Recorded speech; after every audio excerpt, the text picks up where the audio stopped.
అంటే లింగ భేదము అని అంటాం. ఈ లింగ భేదం ఎక్కడ మనకు కనపడుతూ ఉంటుందంటే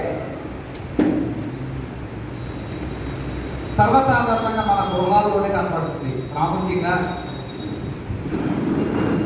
క్రైస్తవ గృహాలలోనే అధికంగా ఈ యొక్క తంతులన్నీ కూడా జరుగుతూ ఉన్నాయి. ఏంటి అంటే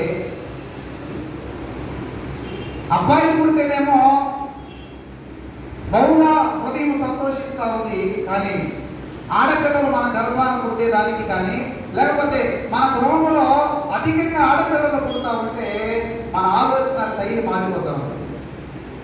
అవునంటారా కాదా? మనలో ఉన్నటువంటి పొరపాటు ఏంటంటే ఆడపిల్లలు పుడితే మనకు భారమైపోతా ఉన్నారనేటువంటి అనాలోచనతో మనం ఏం చేస్తూ ఉన్నాం అంటే డబ్బుకి ఆడపిల్లకు మనం ముడిపెడతా ఉంటాం. ఇది క్యాన్సర్ కంటే ప్రమాదం. ఎందుకంటే ఈ సృష్టిలో మానవులుగా మనకున్నటువంటి కట్టుబాట్లను బట్టి, మనకున్నటువంటి ఆచార వ్యవహారాలను బట్టి, మనకు పనికిరానటువంటి వ్యవహార శైలిని బట్టి మనం ఏం చేస్తున్నామంటే స్త్రీలందరూ కూడా తక్కువ చూపుతో చూస్తాము. మీ భర్తలు మిమ్మల్ని ఎలా చూస్తున్నారో నాకైతే తెలియదు, లేదా మీ తల్లిదండ్రులు స్త్రీలను ఎలా చూస్తూ ఉన్నారో నాకైతే తెలియదు.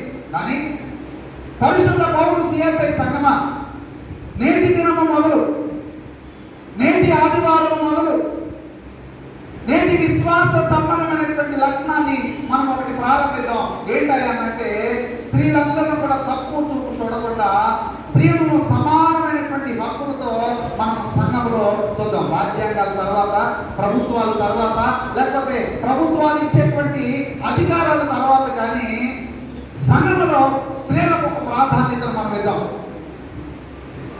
అది బైబిల్ చెప్పేటువంటి ప్రాధాన్యతలే. దానికి మించి మనం చేయదు, దానికి తక్కువ మనం చేయదు. మరి బైబిల్ స్త్రీలకు ఇస్తున్నటువంటి నియమాలు ఏంటి? స్త్రీలు సంఘంలో ఎలా నడుచుకోవాలి అనేటువంటి వాస్తవాలు బైబిల్ గ్రంథంలో గొప్పలుగా ఉన్నాయి. లోకంలో స్త్రీలను చూసేటువంటి వివక్ష ఎంత దారుణంగా ఉందంటే ఒక కలెక్టర్ గారు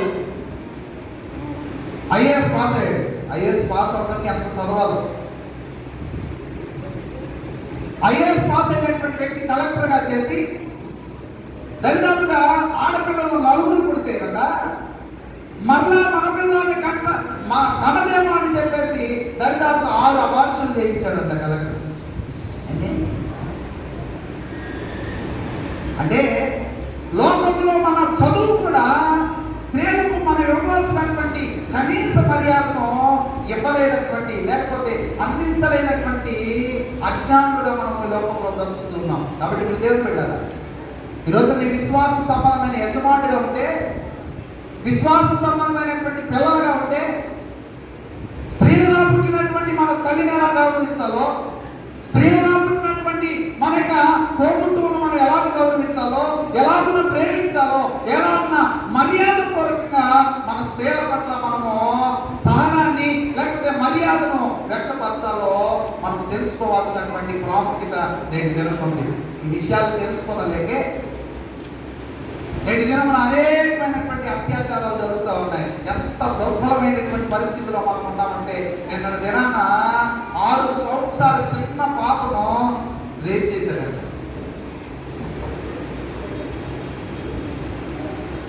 ఎందుకయ్యా ఈ యొక్క ఇంత దారుణమైనటువంటి సంఘటనలు జరుగుతూ ఉన్నాయంటే అది కేవలము భక్తి లేనటువంటి ప్రజలు చేస్తున్నటువంటి ప్రక్రియ. అందుకే బైబిల్ ప్రస్ఫుటంగా చెప్తున్నటువంటి వాస్తవం ఏంటంటే దేవోక్తి లేని ఎలా జనులు కట్టులేక తిరుగుతారు.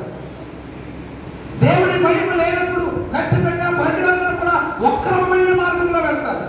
సక్రమైనటువంటి జీవితాన్ని ఏమాత్రం కూడా పాటించకుండా వారు అతిక్రమ కార్యాలు చేయడానికి కారణమవుతోంది. అయితే ఈ రోజున మనం సన్మార్గంలో నడవాలన్నా, లేకపోతే సమాజం పట్ల మనం శ్రద్ధ కలిగి పని చేయాలన్నా దైవ భయం ఉంటే సర్వంగా చెప్తా ఉన్నారు, అమ్మా శుభ్రంగా ఉండండి, శుభ్రంగా ఉండండి, శుభ్రంగా ఉండండి అని ఎందుకు చెప్తా ఉన్నారు అంటే క్రైస్తవ సమాజానికి ఈ శుభ్రత అశుభ్రతాన్ని పక్కన పెడితే, మంచో చెడో పక్కన పెడితే, దైవ భక్తి ఉన్నటువంటి వారందరూ కూడా ఎలా ఉన్నారంటే ఎదుటి వారైనను అధికారులను నిందించడానికి అవకాశం ఎవరు అవునంటారు కాదంటారు. సేవకుడు విమర్శించిన, గ్రామాధికారి విమర్శించిన, లేకపోతే మన కుటుంబంలో పెద్దలు మనల్ని విమర్శించిన, లేకపోతే మనల్ని వేలెత్తి చూపించేటువంటి అవకాశం ఎవరిచ్చినట్టు మనమే ఇచ్చినట్టు. కాబట్టి మీరు దేవుడు ఇలాగా లోకంలో స్త్రీ అని పురుషులు అనేటువంటి తారతమ్యాలు కనపడతా ఉన్నాయి, కానీ దేవుడి దృష్టిలో మనమందరం కూడా ఒకటే. కాబట్టి దేవుడు బిడ్డలారా, పిల్లలను కనినటువంటి తల్లిదండ్రులందరికీ వర్తమానం, ఆడపిల్ల ప్రాముఖ్యంగా ఆడపిల్లను కనినటువంటి ప్రియ తల్లిదండ్రులందరికీ ఈ విన్నపం. ఇక కనబోతున్నటువంటి తల్లిదండ్రులు కూడా ఇది ఒక హెచ్చరిక. మన ఆలోచనలో స్త్రీ అని పురుషులు అనేటువంటి తారతమ్యాలు ఉంటా ఉన్నాయి. పురుషులను పడినటువంటి వాడు మనం లేదు అందరంతా ఎత్తైనటువంటి స్థలానికి తీసుకెళ్తానని చెప్పేసి మనం ఏంటో అధిక ప్రాధాన్యత ఎవరికి ఇస్తామంటే మన కుమారులకు మాత్రమే ప్రాధాన్యత ఇస్తాము. మీకు తెలుసా వాస్తవం? యాకోబుకు 12 మంది కుమారులు పుట్టారంట. ఎవరు? 12 మంది కుమారులు పుట్టే ఏకైనకు మాత్రం ఒక్క కుమార్తె పుట్టిందంట. యాకోబుకు ఒక ఈ ఆలోచన పుట్టుండాలా, అబ్బా 12 మంది కుమార్తె వలె 12 కుమార్తెలు పుట్టుంటే ఎంత బాగుండు. కానీ ఒక్క కుమార్తెనే దేవుడు పర్మిట్ చేశాడంట. అది దేనాన్ని ఇచ్చాడంట. దేవుడు దేనాన్ని ఇస్తే దేనాన్ని ఎంత ప్రేమించాడంటే, ఎంత అల్లారుగా ప్రేమించాడంటే ఆ 12 మంది కుమారులతో పాటుగా దేనాను సరి సమానంగా చూసినటువంటి ఒక గొప్ప సాక్ష్యాన్ని యాకోబు జీవితం నుంచి మనం అలవరుచుకున్నాం. మరి దేవుడు బిడ్డలారా, ఈరోజున మనం అజ్ఞానంతో ప్రవర్తిస్తా ఉన్నామో, అనాలోచనగా ప్రవర్తిస్తా ఉన్నామేమో, అవివేకంగా ప్రవర్తించి ఒకవేళ మన యొక్క ఆడపిల్లల పట్ల స్త్రీల పట్ల తక్కువగా మనం చూస్తూ విమర్శలు నెలకొల్పుతూ ఒకవేళ వ్యత్యాసాలకు పోతున్నామేమో జాగ్రత్త. ఇటువంటి వ్యత్యాసాలకు మనం కారణం ఇచ్చే భర్త అంటున్నాడంట, నువ్వు ఎప్పుడు కూడా నాకంటే తక్కువ దానివే, ఎప్పుడు కూడా నాకంటే తక్కువ దానివే అంటూ ఉంటే ఏమంటే చిరెత్తిపోయి నేను నీతో తక్కువ దాన్ని అయినటువంటి కారణమును బట్టి నీతో సరిసమానమయ్యేంత వరకు కూడా నేను కాపురానికి రానని చెప్పింది కదా. కాబట్టి ఇప్పుడు దేవుడు పెడదాలా, దేవుని యొక్క సృష్టిలో అపూర్వమైనటువంటి సృష్టి ఏంటంటే మానవులే. ఆ మానవులను కేవలం ఆయన నరులుగా సృష్టించాడే తప్ప ఆయన ఎటువంటి తారతమ్యము పురుషుడిని ఒక రకంగా స్త్రీని ఒక రకంగా సృష్టించినటువంటి సృష్టి లోకంలో లేదు. సర్వ సమానమైనటువంటి ఆయన హక్కులను ప్రతి ఒక్కరికి కూడా, అది స్త్రీ అయినను సరే పురుషులైనను సరే అందరికీ దేవుడు అనుకుంటుంది. ఆయన సృష్టిలో మనం చూస్తే ఆదికాండం చూడండి, పరిశుద్ధ గ్రంథంలో ఆదికాండము 1వ అధ్యాయము 27వ వచనం మనం గమనించగలిగినట్లయితే, దేవుడు తన స్వరూపమందు నరుణ్ణి సృజించెను, దేవుని స్వరూపమందు వారిని సృజించెను, స్త్రీని గాను పురుషుని గాను వారిని సృజించెను. దేవునికి స్తోత్రం. ఎలా సృజించాడంట? దేవుడు నరుణ్ణి సృజించాడు. ఆ నరుల్లో ఉన్నటువంటి వ్యత్యాసం ఏమి కూడా లేదు, కానీ ఆ నరుల్లో నుంచి దేవుడు 2 రకాలైనటువంటి జీవులు చేశాడు. ఆ జీవులు ఎవరంటే ఒకటి స్త్రీ, ఒకటి పురుషుడు. ప్రప్రదంగా పురుషుడే తీపడ్డాడు, అందుకే పురుషుడు దేవుడు ఏం చేశాడంటే శిరస్సుగా చేశాడు. పురుషుడినే భార్యగా అధికారిగా చేశాడు. కాబట్టి అధిక ప్రాధాన్యత అనేటువంటి వాస్తవాన్ని యజమానులకి కుటుంబాన్ని నడిపించేటువంటి విషయాలు ఇచ్చాడు. కానీ అన్ని విషయాల్లో కూడా ఎటువంటి వ్యత్యాసాలు లేవు. దేవుడి సృష్టి ఎంత అపూర్వమైనటువంటి సృష్టి అంటే మానవులందరూ పట్ల దేవుడి కంటే కొంచెం తక్కువ అనిగా చేశాడు. అంత మాత్రమే కాదు, కానీ మీరు దైవములు అంటూ ఉన్నాడు. ఆయన ఏమంటూ ఉన్నాడు? మీరు దైవములను అంటూ ఉన్నాడు. అంటే అంతరార్థం ఏంటంటే ఏంటంటే మనము పరమ తండ్రి అయినటువంటి పోలిని సృష్టిలో మనం ఈ లోకంలో సృష్టించబడ్డాం. అందుకే దేవుడు ఎటువంటి తారతమ్యం లేకుండా ఆయన సృష్టించినటువంటి సృష్టిలో పురుషుడిని స్త్రీని సమానంగా. అందుకే అపోస్తలుడైన పౌలు అంటాడు, దేవుని సృష్టిలో ఏ తారతమ్యం లేదు, ఆయన రక్షణ ప్రణాళికలో ఏ తారతమ్యం లేదు. ఆయన పరిచర్యకు వాడుకోవాలన్నా లేకపోతే ఆయన ఎడల ఉన్నతమైనటువంటి కార్యాలు జరిగించాలన్నా ఆ పురుషుడు అనేటువంటి భేదం కానీ లేకపోతే ఆ స్త్రీ అనేటువంటి భేదం కానీ రంగు అనే భేదం కానీ రూపం అనేటువంటి భేదాలు దేవుని మనుగడలో లేదు. అది మన ఆలోచనలో ఉన్నటువంటి వ్యతిరేకపూరితమైనటువంటి లక్షణం. ఒక రకంగా ఇది ఘోరమైనటువంటి పాపమే. వ్యత్యాసాలను చూపించడం ఎంత పాపం అంటే మనల్ని ఒక రకంగా మనవాళ్ళని ఒక రకంగా చూసేటువంటి తాతయ్య నాయనమ్మల అమ్మమ్మలకు ఇది హెచ్చరిక. కుమారుడు ఒక రకంగా కుమార్తెను ఒక రకంగా చూసేటువంటి శైలిని క్రైస్తవ కుటుంబాల్లో ఇక్కడ కనబడకుండా. అందుకే అపోస్తలుడైన పౌలు అంటా ఉన్నాడు, చదవండి ఆ మాట. గలతీయులకు రాసిన పత్రిక 3వ అధ్యాయము 28వ వచనం చదవండి. సహోదరులారా, గలతీయులకు రాసిన పత్రిక 3వ అధ్యాయం 28వ వచనం. ఇందులో యూదుడని గ్రీసు దేశస్థుడని లేదు, దాసుడని స్వతంత్రుడని లేదు, పురుషుడని కానీ స్త్రీ అని కానీ ఏ భేదం కూడా లేదు. ఇప్పుడు చెప్పండి, వేదం ఉంది మనుషులుగా దేవుడిగా? ఎవరికి వేదం?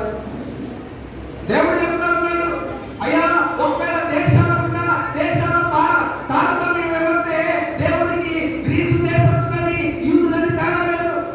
ఒకవేళ ధనవంతులని ధనహీనులైనటువంటి భేదాలు లోకంలో కనబడతామంటే దేవునికి దాసుడని స్వతంత్రుడని లేదు. ఒకవేళ లింగ భేదానికి వస్తే దేవుడికి ఏం లేదు అంటే ఖచ్చితంగా స్త్రీ అని లేదు, పురుషులు లేదు, అందరూ దేవుడి దృష్టిలో సమానమై ఉన్నటువంటి వాస్తవాన్ని బైబిల్ గ్రంథంలో మనం చూస్తాము. ప్రతి దేవుడు బిడ్డారా, మన ఆలోచనలో తారతమ్యం ఉంది, మన ఆలోచనలో వ్యత్యాసం ఉంది. మన కొద్దిగా లోకంలోకి వెళితే మనం చూసేటువంటి ఆ యొక్క వ్యత్యాసం మనం కనబడతా ఉంది. కానీ దేవుడి దృష్టిలో మనం అందరం కూడా సమానమే. మనం అనుకుంటాం గుడినాది కథనం రాది ఇంకా ఇంకేంటి మైకి రాది నేనేం చేయాలి ఇంకేమనుకుంటా. అందుకే మీకు చెప్పాను ప్రతిసారి కూడా చెప్తాను కదా అన్నమాట. మనం మందిరాల మీద స్వతంత్రాన్ని పెంచుకుంటాం, మందిరంలో ఉన్నటువంటి వస్తువుల మీద స్వతంత్రం పెంచుకుంటాం, సాగుల మీద స్వతంత్రాన్ని పెంచుకుంటాం. అసలు స్వతంత్రం పెంచుకోవాల్సినటువంటి వారి మీద అసలు వారెవరు? మైక్ అసలైందా? సేవకు ముఖ్యమైన వారా? మైక్ సెట్ ముఖ్యమైందా? ఎవరు ముఖ్యమైన వారు? దేవుడు మాత్రమే ముఖ్యమైన వాడు. ఆయన మాత్రమే తారతమ్యం లేకుండా మనుషుల మీద వివక్షమైనటువంటి ప్రేమ చూపెడతా ఉన్నాడు. ఆయన కనికరము ప్రతి నరుల మీద ఉంటా ఉన్నాడు. చప్పుడు కూడా దేవుడు అయిపోతాం. హల్లెలూయా. అందుకే దేవుడు బిడ్డలారా, ఆయన యొక్క పరిచర్యలో కానీ ఆయన పనిలో కానీ ఆయన సువార్తలో కానీ ఆయనకి ఇష్టమైనటువంటి పాత్రగా మార్చబడటానికి మనలో ఉన్నటువంటి రంగు కానీ రూపు కానీ ప్రాంత భేదం కానీ లేకపోతే మనలో ఉన్నటువంటి లింగ భేదాలు ఏది కూడా. కాబట్టి ఇప్పుడు దేవుడు బిడ్డలారా, ఈ రోజున ఆ విధమైనటువంటి వ్యతిరేకమైనటువంటి అనాలోచన మనలో ఉంటే నేటి జనం నుంచి అవన్నీ కూడా తీసివేస్తున్నాం. సర్వ సృష్టిలో మానవుడు అతీతమైన వాడు, మానవాదమైనటువంటి వాడు దేవుడి దృష్టికి ఆ గొప్ప ఉన్నతమైన వాడుగా ఉంటూ ఉన్నాడు. ఆ ఉన్నతమైనటువంటి సృష్టిలో తారతమ్యమైనటువంటి సృష్టి ఏంటంటే పురుషుడు స్త్రీ అంటే ఆ అన్ని విషయాల్లో సమానమైనటువంటి ప్రాధాన్యత. అందుకే దేవుడు ఆదామును అమలు చేస్తూ ఏమన్నా తెలుసా, మీ ఇరువురు కూడా ఏక శరీరంగా ఉంటారు. అంటే ఏక శరీరంలో అవయవాలు ఏంటి? ఒక మనిషికి ఉండవలసిన అవయవాలే ఉంటాయి. కాబట్టి ఒకే శరీరం అంటే ఎన్ని ఆలోచనలు అంటే ఒకే ఆలోచన ఉంటుంది. కాబట్టి భార్యాభర్తలు కూడా ఒకే ఆలోచనతో పోవాలి. ఇప్పుడు స్త్రీ పురుషులు అనేటువంటి వారు ఏక శరీరంగా ఉన్నారు కాబట్టి ఒకే ఆలోచనతో ఒకే కోటలో మనం పోవాలి. అందుకే దేవుడు సంఘాన్ని కూడా ఎలాగా సంబోధించాడంటే స్త్రీతో సంబంధించాడు. ఆయన వరుడైనటువంటి దేవుడిగా ఆయన ఉన్నాడు. అంటే ఈ స్త్రీ వరుడైనటువంటి యేసుక్రీస్తును ఎదుర్కొన్నప్పుడు మనం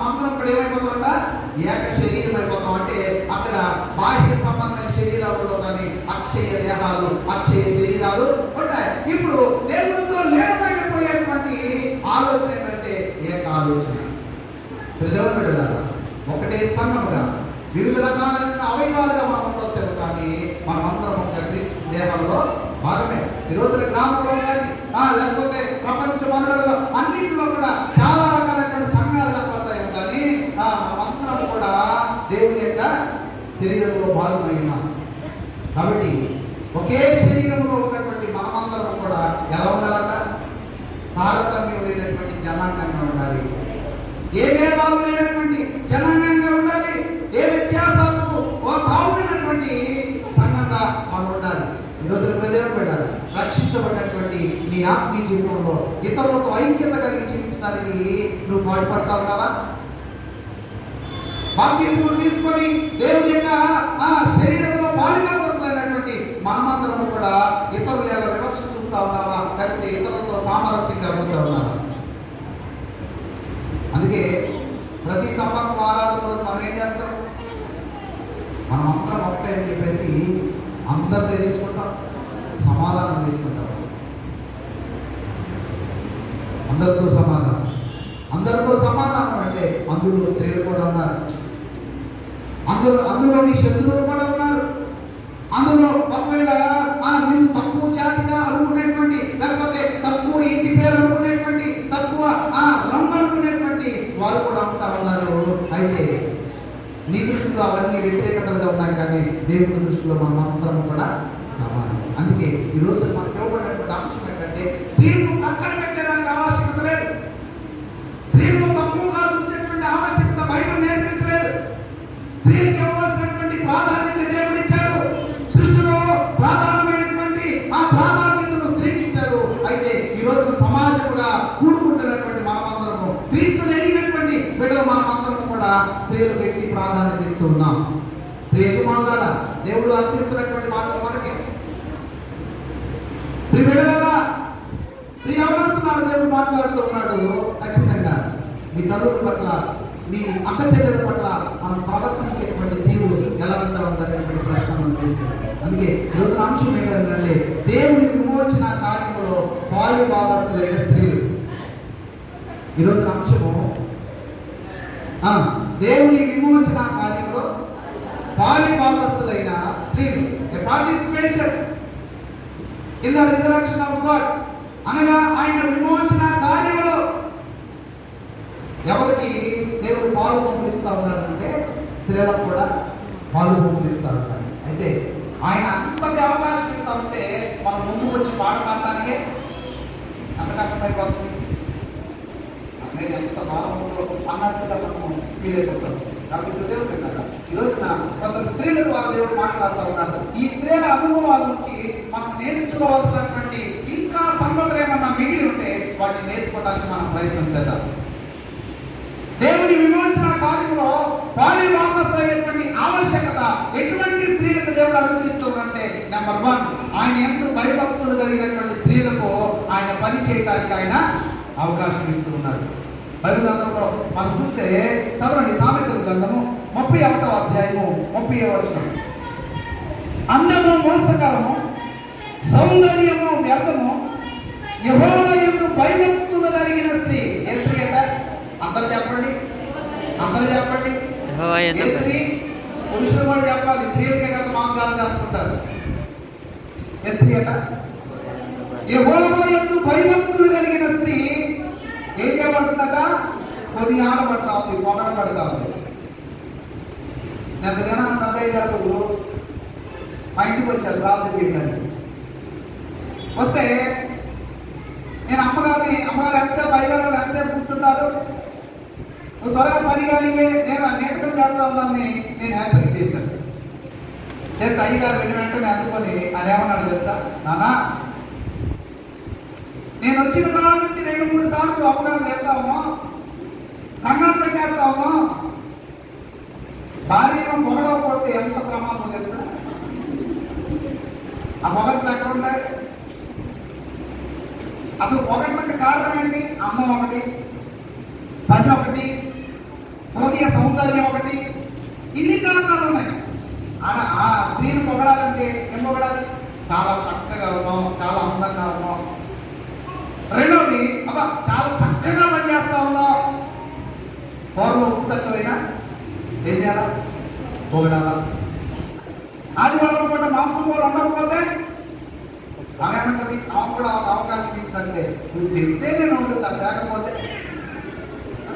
ఇంట్లో సరుకులు ఉంటే వండుతా, లేదు అంటే నీ ఆహారం నేను కాబట్టి ఇప్పుడు మనం పొగిడేటువంటి అవకాశం అయ్యారు అంటా ఉన్నారు. ఏమంటా ఉన్నారంటే నాన్న పొగడకపోతే చాలా ప్రమాదం ఉంది. కాబట్టి అప్పుడప్పుడైనా పొగడటం నేర్చుకో. అంటే సంసారం సీక్రెట్ అది. దేవునికి స్తోత్రం. హల్లెలూయా. అది దేవుడు మాట్లాడుతూ ఉన్నాడు. ఆయన పరిచర్యలో పాలుభాగస్తులైనటువంటి వారు ఎవరైనా అంటే ఖచ్చితంగా ఆయన యందు భయభక్తులు కలిగినటువంటి స్త్రీలు. నేను నిజంగా పరిశుద్ధ పౌలు శ్రీయాసై దేవాలయంలో స్త్రీలంతా కూడా దాదాపు 50 మంది ఉంటుంటారేమో అనుకున్నాను. నేను పిలవాల్సినటువంటి దుస్థితి ఇంకా పరిశుద్ధ పౌలు శ్రీయాసై దేవాలయం అంటే ఇప్పుడు ఎక్కడ లోపం ఉంది? సంఘంలో లోపం ఉందా? కాపురంలో లోపం ఉందా? అక్కడ కాపురికి మాటలు రావా? కాపురికి ప్రసంగం కాపురికి మాటలు రావా? కాపురి పై చేయట్లేదా? కాపురి పని కాపురే చేస్తా ఉన్నాడు. సంఘం పని ఆగిపోయింది. అది రేపు సోమవారం నుంచి పెద్దయ్య గారు నేను గృహదర్శనాలు ప్రారంభిస్తా ఉన్నాను. నేను అయ్యగారు అన్నాను, నాన్న నేను 3 రోజులు చేసి వచ్చాను, నీవు వెలగలేదు రాత్రి నువ్వు చేయాలంటే నేనన్నా అన్నా ఇక మీద నేనే చేయాలి కదా.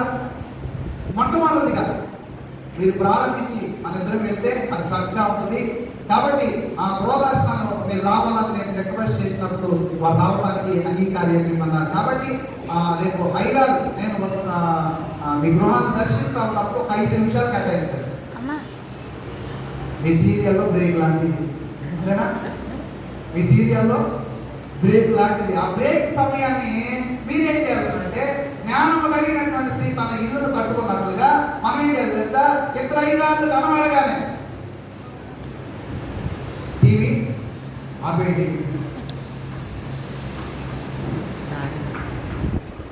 ఇంకేం చేస్తారు? భర్తను రిక్వెస్ట్ చేయండి. సర్వసాధారణంగా అయ్యగారులు వచ్చినప్పుడు ఒకవేళ తాగుబోతు భర్త అయితే ఏం చేస్తారంటే చిన్న తాగుకుంటూ ఉంటాడు. ఎందుకంటే ఒకవేళ సువార్త చెప్తారు కదా. ఇక తాగుపోకుండా మీరేం చేయాలంటే ముందుగానే బ్రేక్ వేసారు, ఆ తర్వాత మేము వచ్చి గేట్ వేసాము. దేవునికి స్తోత్రం. కాబట్టి ఇప్పుడు దేవుని పనికి ఎవరు అంగీకారం అంటే భయభక్తులు కలిగినటువంటి వారే. అందుకే ఇప్పుడు దేవుని చేత పొగడబడాలన్నా, లేకపోతే మనుషులు నిన్ను పొగడాలన్నా, లేకపోతే అత్తమామలు నిన్ను పొగడాలన్నా, తల్లిదండ్రులు నిన్ను పొగడతలో ఉంచేయాలన్నా, లేకపోతే నువ్వు చేసిన పనికి ప్రతిఫలం ఇవ్వాలి అన్నట్టే అందం ద్వారా సాధ్యం కాదు, సౌందర్యం ద్వారా సాధ్యం కాదు, నీ వాక్చాతుర్యం ద్వారా సాధ్యం కాదు. దేని ద్వారా సాధ్యం అంటే పని చేయాలనేటువంటి ఆలోచన నీ ఎడల ఉన్నటువంటి భయభక్తుల ద్వారానే.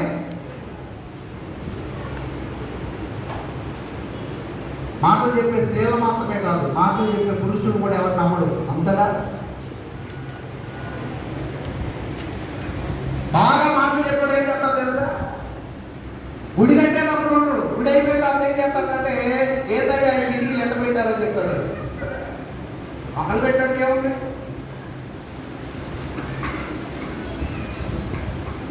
అందుకే నేను ప్రతినిత్యం చెప్పినటువంటి అంటే అయ్యా మనకున్నటువంటి ఫుల్ ఫీటు ఈ రూరల్ ఏరియాలో కానీ ఈ వెస్ట్ కృష్ణాలో లేదా అని చెప్తే ఎప్పుడు అర్థమైందంటే మన వాళ్ళకి ఇప్పుడు అర్థమైంది. దేవునికి స్తోత్రం. మన పెద్దలందరూ కూడా విజయవాడని చూస్తే ఆ గంభీరం ఏంటో, ఆ చక్క ఇదేంటో, లేకపోతే మనకున్నటువంటి వసతులేంటో మనకు అర్థం అవ్వాలి. దేవునికి స్తోత్రం. హల్లెలూయా. కాబట్టి మన పని తెలియాలి అని అంటే ఖచ్చితంగా మనం పని చేసిన వారిపై ఉండాలి. పని చేయకపోతే ఏమంటాం? పని చేయకపోతే సోమరిపోతాం.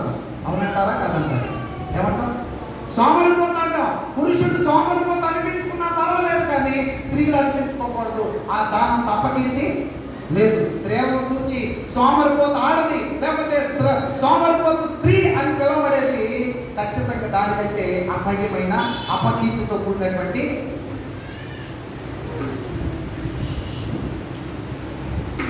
పురుషుడు నిద్రపోయినా ఈ నిద్రపోత అందరూ ఏమంటారు?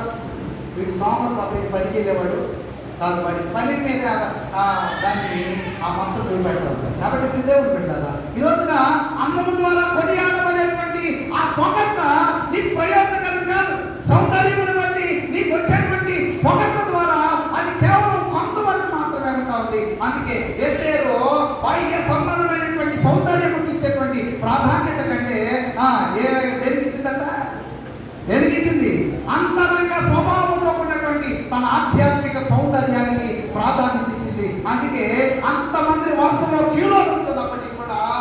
ఎవరికి దేవుడు ప్రాధాన్యత ఇచ్చాడంటే ఎస్తేరుకే ప్రాధాన్యత ఇచ్చాడు. తప్పుడు బట్టి దేవుడు హల్లెలూయా. కాబట్టి మీరు దేవుడు విన్నారా, ఈ రోజున మనలో ఉన్నటువంటి భయభక్తులు సర్వసాధారణమైనవి కాదు.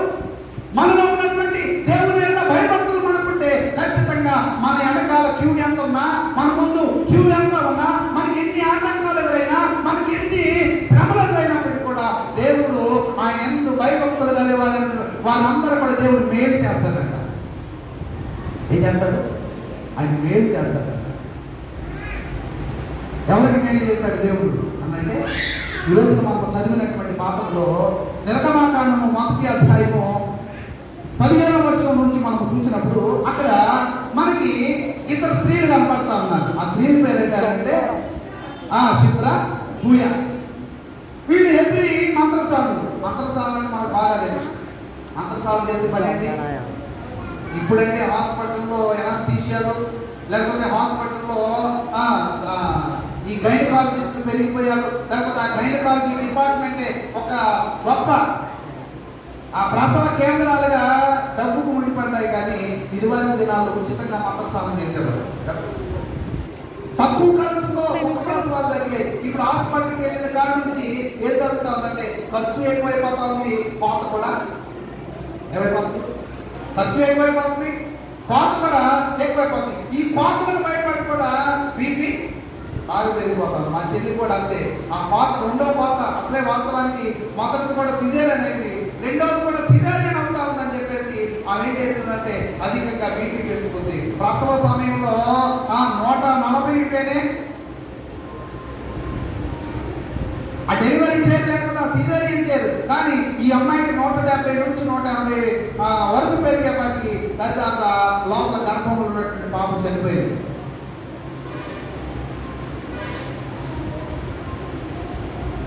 అంటే ఈ మంత్రస్వాములు చేసేటువంటి పనిని గురించి నేను చెప్తా ఉన్నాను. ఆ మంత్రస్వాములు ప్రతి ఒక్క స్త్రీ కూడా చేసేటువంటి పని ఏంటంటే ప్రసవాలు జరిగించేటువంటి పని. అయితే అక్కడ ఐగుప్తు దేశంలో ఇశ్రాయేలు ప్రజలు 430 సంవత్సరాల బానిసత్వంలో ఉంటూ ఉన్నప్పుడు అక్కడ హెబ్రీలందరూ కూడా అనగా ఇశ్రాయేలు యొక్క స్త్రీలందరూ కూడా గర్భంతో ఉన్నటువంటి ఆ ప్రక్రియలో అక్కడ ఆ ఫరో రాజు ఏమైనా ఆజ్ఞ చేశారంటే చదవండి ఆ మాట. వీరు హెబ్రీ స్త్రీలకు మంత్రసాని పని చేయొచ్చు, వారిని కాన్పుంపికల మీద చూచినప్పుడు ఆ మగవాళ్ళైన ఎడల వారిని చంపుడు. ప్రస్తుతం మన దినాల్లో ఆడపిల్లలు చంపుతూ ఉన్నాం మనం. ఆ దినాల్లో వారికి అవసరమైంది కాబట్టి ఏం చంపుతా ఉన్నాడు? మగపిల్లాన్ని చంపుతా ఉన్నాడు. అక్కడ మగపిల్లాన్ని చంపడం తప్పే, ఇక్కడ మనం ఆడపిల్లని చంపడం ఏంటి? ఫరో రాసుకున్నటువంటి అవసరము అనంటే ఒకవేళ మగవాడు పుడితే ఆ మగవాడి ద్వారా హెబ్రీ సంతానం అధికమైపోయి ఐగుప్తు దేశానికి విరుద్ధమైనటువంటి దేశమైపోద్ది, మాకంటే గొప్ప జనాంగం అయిపోద్ది. కాబట్టి ఇప్పుడు ఆ పురుషులను కట్ చేసేస్తే పుట్టే వాళ్ళందరూ కూడా ఎవరు? ఆడపిల్లలు పుడతారు. ఆడపిల్లలుగా పుట్టినటువంటి సంతానము ఏ సంఖ్యలో చేర్చాం? ఏ సంఖ్యలో? వంశ సంఖ్యలో చేర్చాం. కానీ ఎంత గొప్ప దేవుడు అంటే అబ్రహాము నుంచి యేసుక్రీస్తు వారి యొక్క వంశావళిలో 4 స్త్రీలు దేవుడు చేర్చాడంట. గట్టిగా చప్పబట్టి వచ్చా వంశావళి చెప్తారా? రండి, ఈ స్త్రీల ఆదివారమే కాదు, ఇది ఒక ప్రోత్సాహం. రండి, మంచిది. వంశావళి మనం విన్నాం. రండి.